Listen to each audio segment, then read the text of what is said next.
squeeze on Barr's replacement, Deputy Attorney General Jeffrey Rosen. Why? He wanted him to investigate some of the craziest of the crazy conspiracy theories. That's speculation. Unnamed sources, I bet. Wrong. There is no more need for media half-stepping on this story. We now have the receipts. Emails that show how Trump, his White House, and allies pressured the Justice Department to take up his stolen election BS. And here they are. Look at this. December 14th, 4:57 p.m. Now, for context, December 14th was the day states certified the Electoral College votes, sealing Trump's defeat. So what was the creator of the big lie doing as the reality was confirmed? Lying. A message from Trump's assistant with the subject line, "From POTUS." It included talking points about a, quote, cover-up of voting crimes, how Dominion machines were compromised, and how Secretary Benson lied.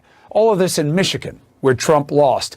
Dozens of bullet points of conjecture, unverified accounts, and in some cases, absolute fiction, including points and counterpoints to be made. Look, this was an obvious political argument device, and that's okay, unless what you're doing is giving it to the Attorney General, and you are the President of the United States, and there's a clear reference that he should take up this cause. Now, on December 29th, Rosen has now taken over as acting Attorney General. Trump's assistant sends another email to him and his acting deputy, along with someone else, that contained a draft of a lawsuit for the DOJ to sign on to the effort to overturn election results. She wrote specifically, "The president asked me to send you the attached document for your review." Soon enough, White House Chief of Staff Mark Meadows picked up the pressure campaign. New Year's Day, 5 days before the insurrection, Meadows sends Rosen lunatic videos about Italians using satellite technology to flip our votes. None of this was ever substantiated. In fact, it was debunked. Rosen then forwards it on to his acting deputy, Richard Donahue, who writes 2 words, "Pure insanity." The acting AG agrees. In a response to another message from Meadows the same day, pushing to investigate ballots in Georgia, Rosen writes to Donahue, "Can you believe this? I'm not going to respond." Donahue writes back, "Hey, at least it's better than the last one, but that doesn't say much." Why is this wrong? I'm sorry, I'm tearing. I'm not. It's just allergies. Why is this wrong? Because the Department of Justice is supposed to be a stand alone. This is deep state deception by definition. Remember why Bill Barr had to say, "The president's never called me about opening an investigation." Why? Because if he said yes, he had, it would be demonstrably wrong and arguably an obstruction of justice if the investigation he wanted him to open was somehow interfering with what was being done to him. You don't do it. You don't put political pressure on the DOJ. Now, that's what this was. Matter of fact. And no, the fair counter is not, but what about own this? Are you okay with the president and his patsies pressuring the DOJ to front election fraud fictions? The answer is no, and you know it. So don't make it okay because it's your side. Don't make it okay because you believe Democrats did other things that piss you off. Don't do it because you think Trump is being victimized. Either it's okay or it isn't. And you know it isn't. Now, can Meadows defend these as appropriate? No. When CNN asked him about them, you know what he said? "I'll let you answer that." Obviously, I'm not going to comment on anything that may or may not have happened. Oh, it happened. And he knows that we know it happened. And yet he still plays it as a conditional. Why? Because the truth is meaningless when you are about fronting mere belief. This was a concerted effort to manipulate government institutions for Trump's personal benefit, period. We also know that while Trump was asking his DOJ To help him cling to power, he was also pressuring state officials in Georgia, remember, to find him votes. All I want to do is this. I just want to find 11,780 votes, which is one more than we have, because we won the state. And just to be clear, Georgia didn't oblige. Remember, he was told by a real Republican that there was no fraud to fix. That's your problem, Mr. President. Remember that? Any doubt as to whether there was any good faith basis for any of this was killed by former acting AG Rosen last month. And here it is. There was no evidence presented of widespread fraud of a sufficient scale to overturn the election. Yes, it does look like a hostage video, but it was what he decided to use as a backdrop. And look, it's the words that matter. We now have the proof of Trump and co.'s perfidy. They abused their power for the worst reasons, period. The question is, now what? Better minds. One of the House Intel Committee Democrats targeted by Trump's Justice Department, Congressman Eric Swalwell, and the chair of the House Oversight Committee, Congresswoman Carolyn Maloney. Good to have you both on Primetime. Great to be with you, Chris. Congressman Maloney, I'll start with you. Thank you both for joining us tonight. We'll do two blocks because there's a lot of things I want to ask you about. But on this, what do you believe the operative effect of these emails are, Representative Maloney? Well, it shows clearly in documents that the President of the United States tried to corrupt the Department of Justice to have him claim that it was not a fair election. It was shocking to me that they literally provided the Department of Justice with a brief and asked them to forward it to the Supreme Court, arguing to overturn the election. And then the efforts in Michigan and Georgia and everywhere else, find me votes, literally trying to steal the election. It was a horrifying effort to try to steal an election. So as obvious as it is, Representative Swalwell, it's almost equally as obvious that you can't do anything about it. We better, Chris, because Donald Trump despises nothing more than losing, and he was the biggest loser in his presidency, not only because of the landslide loss, but also because he tried to test our democracy and he failed, but he just barely failed. And now it's on us because he will get better. He wants to run again. He's got a lot of wannabe cronies who think they can fill, a Trumpism void if one exists. And so if we don't get better, they will get better. But all right, let's talk about this. Representative Maloney, I'll bounce it back to you. I would make the argument that I think even from the Biden perspective, Trump in the rearview mirror is better. Every time you bring him under any scrutiny, you give him a new opportunity to play the victim. But even if you believe there are avenues to accountability, what would they look like, Representative Maloney? Holding President Trump accountable for his actions? Do you think you can? Oh, I think that we are just beginning this investigation, and we have seen shocking failures at the FBI, at the DOD, and really an almost unbelievable attempt to manipulate an election to his benefit. I think that we have to get the facts, but I think that it should be thoroughly reviewed, thoroughly researched, and personally, I think he should be convicted. I hear you, and I'm not here to, play the cynic or, the hollow pushback.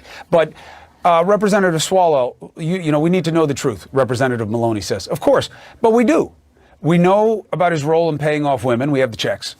We know about him trying to fire Mueller. We have his lawyer. We know about trying to bribe Ukraine. We have the transcripts and his lawyer. We have him playing down a pandemic for politics. We have the Woodward excerpts of him admitting that he knew that he should have not been calling it a hoax when he was. And now pressuring state officials. We have him on tape. Checks, tapes, transcripts. We have all of it. It does not matter to his people. It does not matter to the members of his party. I had Congressman Chris Stewart on last night. I couldn't get a question out of his mouth, but he was saying, but what about the Democrats? What about Antifa? What about this? What about that? You're not going to get them on the side of any accountability. So what's the upside?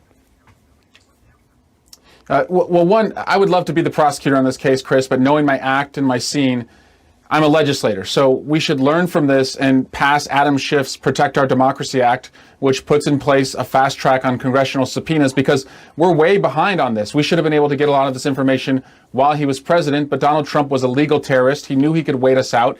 He did, and so we weren't able to hold him accountable in real time. Mr. Schiff's bill creates a fast track so we don't have to wait as long. I also think President Biden should tell the Department of Justice, lift that policy that says no president can be indicted as president.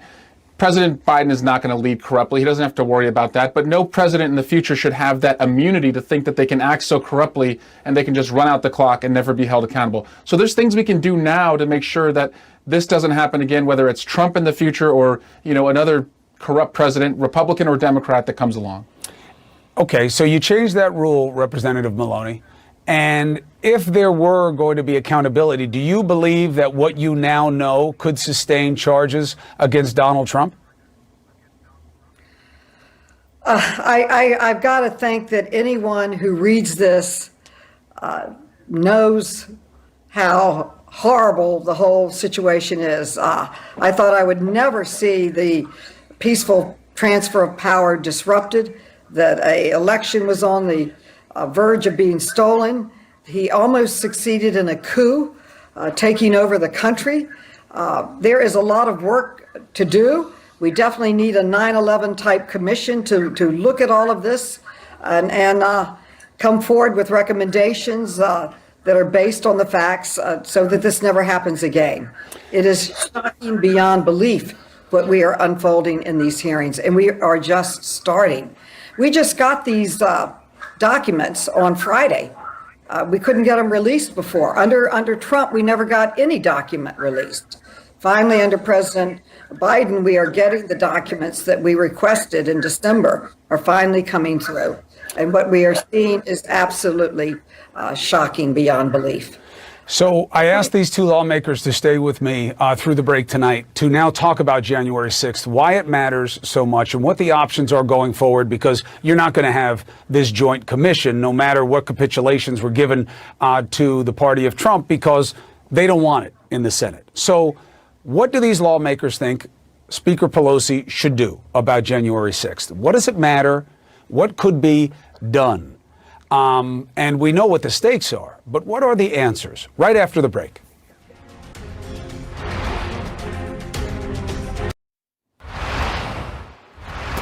In all my years in this business, I have never seen anything as obvious as the infamy of January 6th be held up through a complete lens of political perspective.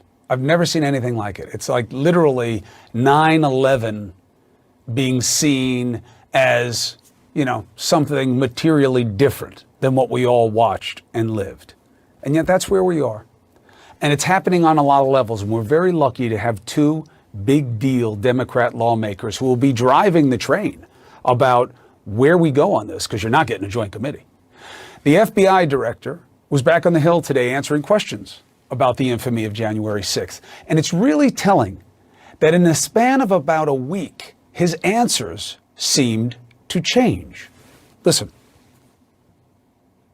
Prior to January 6th, did the FBI receive any tips from social media companies about threats to the Capitol? I'm not aware that we had any intelligence indicating that hundreds of individuals were going to storm the Capitol itself. My understanding is that they sent emails to a particular field office, and that some of those contained possible threat information, and some of them were referred to domestic terrorism squads.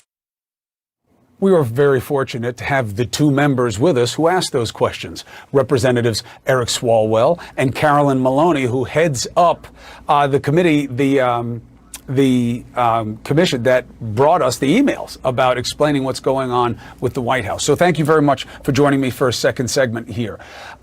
Look, you guys weren't asking tricky questions where you could argue, this was tough. You guys were so in the weeds. He didn't know where you were coming from. That's not the case. Representative Swalwell, do you believe that the FBI director got new information that changed his answer to Maloney from what he had said to Swalwell a week ago? I don't know, Chris, but his answer did change. And I want to be clear.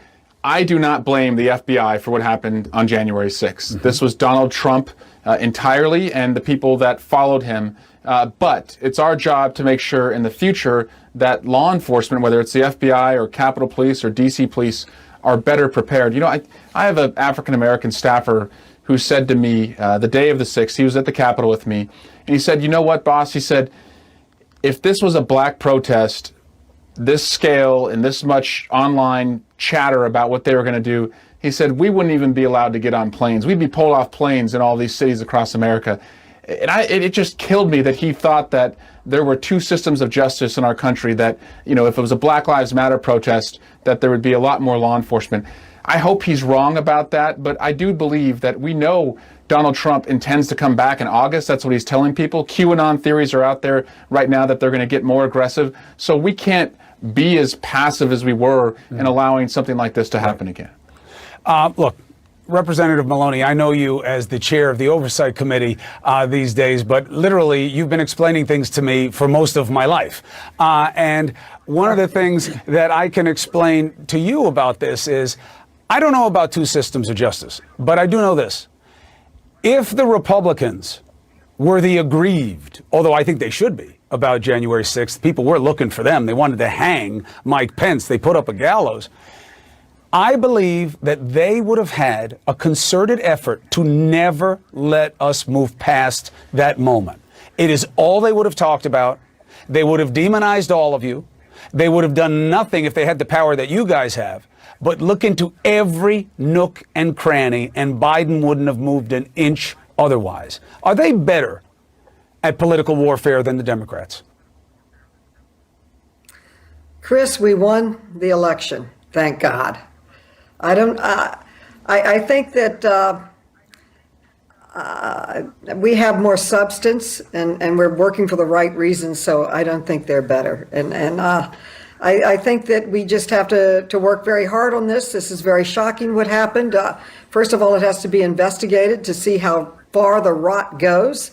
I was personally surprised and shocked by the documents that we received on Friday, and the ones that we're asking for are even more important, which we intend to get.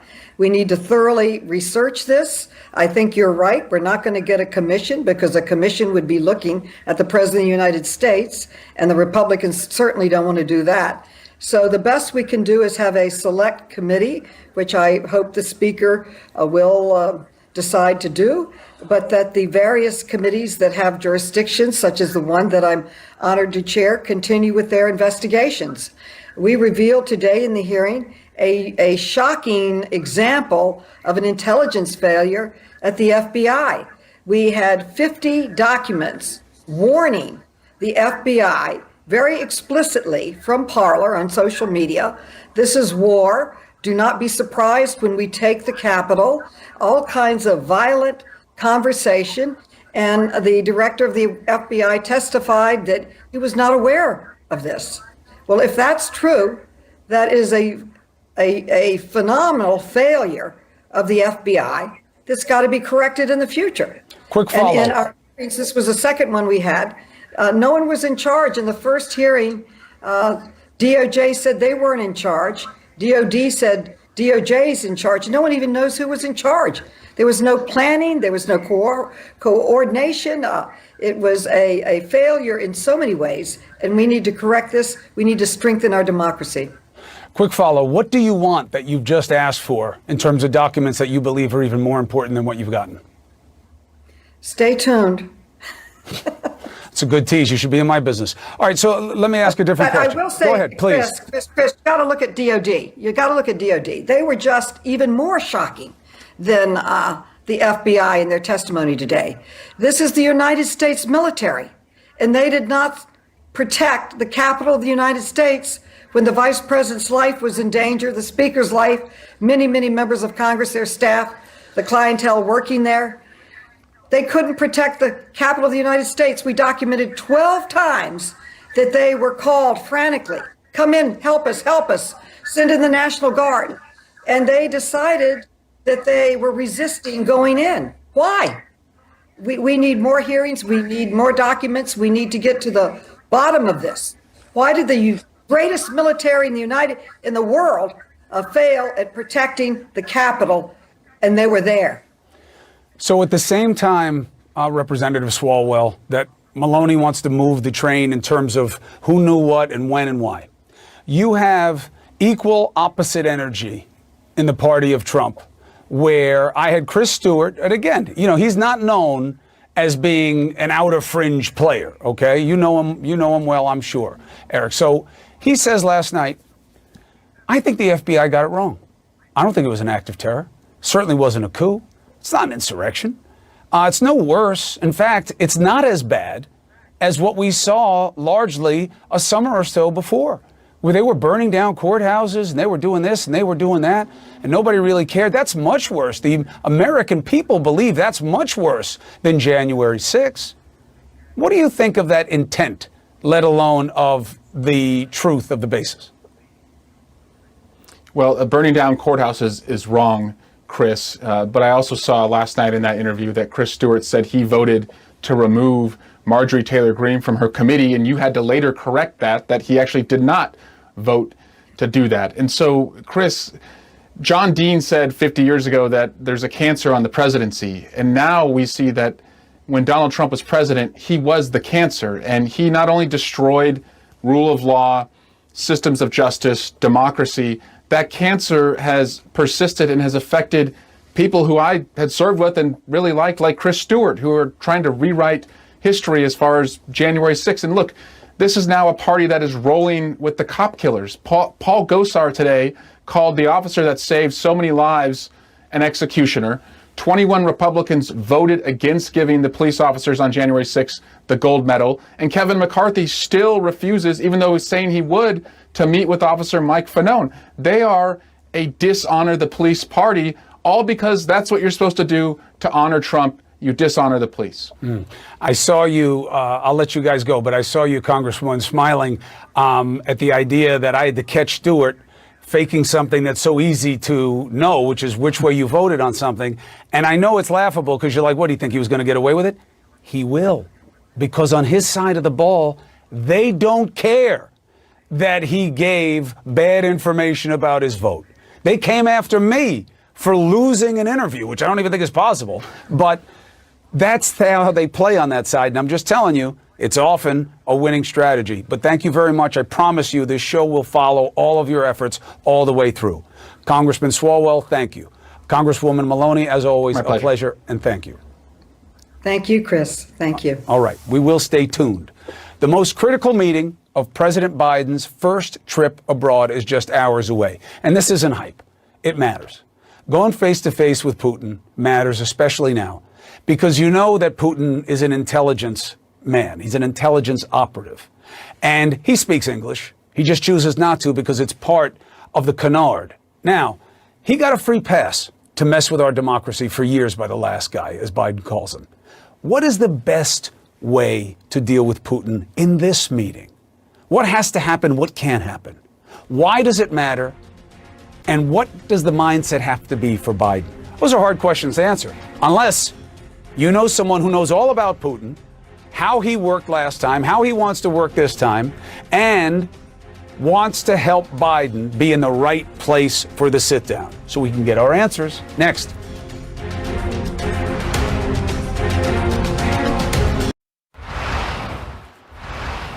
This is a hype-free zone, or at least I try to make it that way. But Biden sitting as the United States president across from someone who has been eating this country's lunch for the last X years matters. Vladimir Putin is no joke. He played Trump. He got his way. He didn't care. He grew at home, and he made us look weak abroad. Biden is hoping the Geneva summit will be the start of a, quote, stable, predictable relationship. Now, I don't know that either of those things are even possible, but when you call someone a killer, the way Biden has referred to Putin, it's really just about how to convey strength without creating an outsized risk for this country. So how do you do that? Especially with this brazen ransomware cyber attack thing going on, in addition to election meddling, which, remember, is on the increase. Let's get after it with someone who actually helped President Biden prepare. Former NATO Deputy Secretary General and Undersecretary of State for Arms Control, Rose Gottemiller. Rose, I want to know, you saw me smile when I say your name, it's because they were telling me in the control room how to say it. And my producer was saying, Gottemiller, like Gottemiller Light. So now every time I think of you, that's the way I'm going to say your name. But now you got it, Chris. You've made my cousin in Ohio so happy. That's his handle. So let's talk here. And let's do it a little bit as we'll set the stage about why it matters. And then I want to role play a little bit about if Putin's coming a certain way, what matters for Biden in that circumstance, because that's your genius, is that you understand where his head is and what the games are and how they need to be countered. But the floor is Helsinki. At Helsinki, Putin sat there pretending he doesn't speak English, listening to the president of the United States take his side over the United States intelligence agencies. And I heard about it for months afterwards, as I'm sure you did, from all kinds of sources I have in the intelligence communities and in Russia, saying, wow, did he eat your lunch? How big a deal was that and why? Well, I was hearing a lot about it from the NATO allies who were really spun up. So, yeah, it was a big deal. And it was a sign of somebody who wasn't prepared for that meeting and didn't know what he was walking into. You know, Chris, I am a little tired of this notion of Putin, the negotiator who is omnipotent. He loves to play games, but all negotiators love to play games. Russians are pretty good at it. But I think that it's not necessary to consider him some kind of negotiating god that you can't handle, because I think Joe Biden can. So what does that look like when he sits down and Putin says to him, hey, I don't have anything to do with your elections. This is all hype from your media. And ransomware, I don't know who's doing what any more than you know what people are doing in the United States if they don't work for you. What are you going to say? Well, this is their line all the time about these hybrid methods that they're using, where, you know, they are trying to get into our cyber systems. They are going around and behind and underneath and never coming out and saying what they're doing in the open. This is a consistent Russian government line. It doesn't only come from Putin. So all Biden has to do is say, that is not the information we have, and I am extremely well informed, and you know about the strength and the power and the understanding of our intelligence community, which Putin does understand as a former KGB man.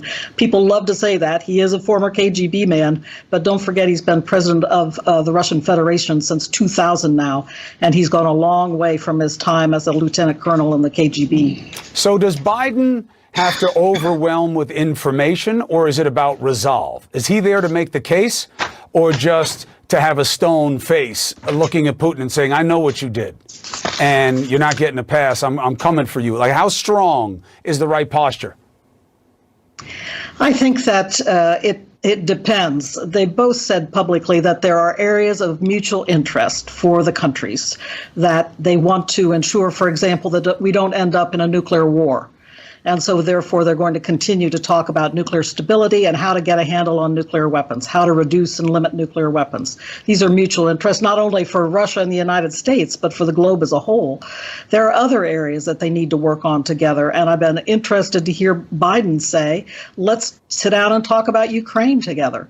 This is important because even during the Obama administration, it was left to the Europeans, to Macron, to Merkel in Germany, and France to work with the Ukrainians and Russians. So I think it's a really good thing that Biden said, I want to try to tackle this issue and, you know, get the Russians out of the Donbass, begin to resolve the problems that resulted from the invasion of Crimea in 2014. So that's a mutual interest. So, first of all, what do you make of the political criticism that Putin doesn't deserve a summit? And second, to the extent that you're going to have one, why be broad about areas where we can work together? Why not start with you're trying to destroy our democracy? Well, I do think that is where they are going to start, and I think there's going to be some very tough talk for a good long time. I noted today that they've announced they're going to have a small meeting first with just the two ministers of foreign affairs, the Secretary of State, Tony Blinken, and Lavrov, the Minister of Foreign Affairs, and then the two presidents. That's the time to have a very direct discussion, no holds barred, about the concerns we have about Russian malfeasance. Then they can go into a larger meeting with other experts there where they can talk about some of these tough issues that, again, if we can get some cooperation moving on them, we'll end up in a more stable place ourselves and also for our allies. Does Putin have any reason to work with you on anything? I think so. Absolutely. First and foremost, and you noted it at the outset in talking about Helsinki, he loves to be a leader on the world stage. He loves to stride the global stage and be the powerful figure there. So honestly, this is a great deal for him. And one reason that he apparently hesitated to take the beating for the longest time was that he was afraid that he would just get lectured to publicly by Joe Biden and that it would make him look bad. That's what happened when he went to a G20 meeting back about 10 years ago, and he wasn't very happy about it at all.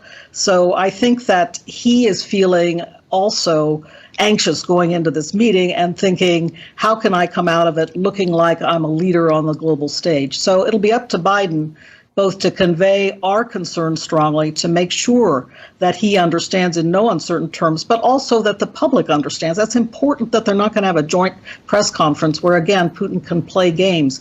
Biden can come out and say, this is what we talked about. This is the message that I laid down. And here are some areas we're also going to try to develop some mutual interest in, some mutual cooperation in. I think that's really a good way to go. It was a wise decision.